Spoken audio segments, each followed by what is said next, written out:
রমাদান মাস তো শয়তান থেকে বেঁচে থাকার জন্য একটা সহজ বিষয়। কেন?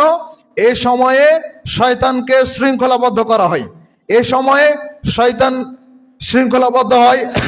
আর শয়তান যে আপনার আমার রক্তের মধ্যে চলাচল করে, তো সিয়াম থাকার মাধ্যমে তো এগুলো সব সংকুচিত হয়ে যায়, ও তো এর মধ্যে আর থাকার সুযোগ পাবে না।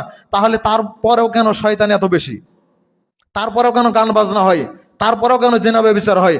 তারপরেও কেন সিয়াম না রাখা ব্যক্তি বেশি পাওয়া যায়? কেন?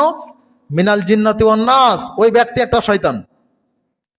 সারা বছর শয়তান যাকে প্রশিক্ষণ দিয়ে রেখেছে, এখন শয়তান বন্দী হয়ে গেলেও এই মানুষটা কি শয়তানের কাজ চালিয়ে দিতে পারবে না? তাই করছে যে তুমি বন্দী হয়ে গেছো, তাতে কোনো সমস্যা নাই, তুমি 1 মাস বন্দী হয়ে থাকবে, সারা বছর তো তুমি আমাদের পিছনে কেটেছো, তোমার উপকার করে দেবো এই 1টা মাস। তাই করছে। নিজেকে বাঁচিয়ে রাখার জন্য চেষ্টা করেন।